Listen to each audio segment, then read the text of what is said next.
We now enter into the bridge paragraph between the paragraph of Vayevarech David prior to the Shirat Hayam, known as the paragraph of V'charos imo habris. However, the reality is that paragraph actually begins in the middle of the previous paragraph, which appears to be part of the paragraph of Vayevarech David, but actually the way it comes from Tanakh, it is split up that starting from the words of Atahu Hashem levadecha, in the middle of the paragraph of Vayevarech David, comes from Sefer Nehemiah.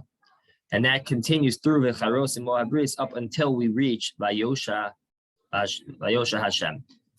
And these psukim from Nehemiah, from Atahu Hashem levadecha through V'charos imo habris, deal with the prowess of God. Atahu Hashem levadecha, you are the only God. Ta'asizos as a shemaim, shmei shemaim, etc. Haaretz v'chol asher aleha, atamechaya es kulam, you created the heavens, the earth, you revived the dead.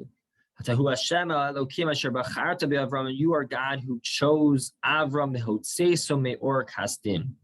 And the Malbim points out that this is relevant here because of the fact that it is focusing on the power of God to be able to have hashgacha pratis, to be able to see any individual in their suffering and their needs, and to be able to change the course of nature.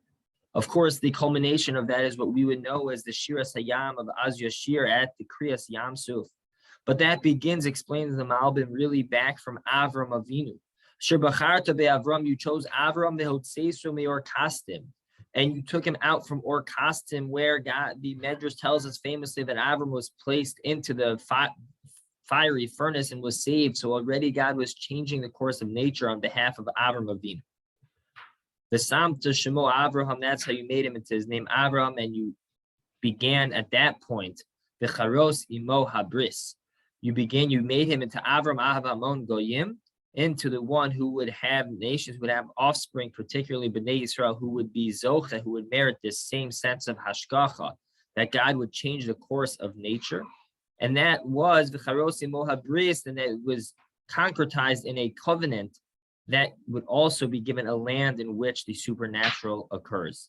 And so these paragraphs are opportunities in which we recognize already from the time of Avram through the time of Kriyas Yamsuf and our connection to Eretz Yisrael as well, that we come from supernatural people, that we come from people who merited miracles of well beyond nature from the Ribono Shel Olam, or Kastim, Yitzias Mitzrayim, Kriyas Yamsuf, ways in which God changes the course of nature, takes us into the land of Israel, and makes us into a people who we know merit that hashgacha, that ability to connect with God and to have that sense of relationship with HaKadosh Baruch Hu, that when we are in cases of need, of desperation, that God is always there to save us. God is always there to change the course of nature, no matter how hard it may seem. Yeshuas Hashem keheref ayin, as we quoted previously.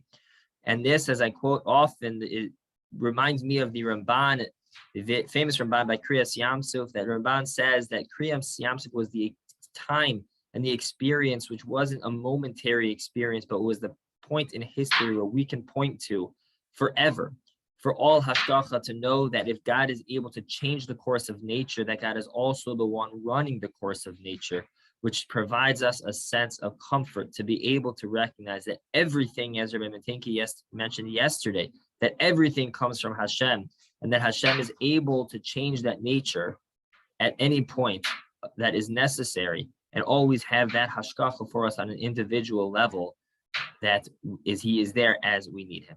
Have an amazing day. Okay.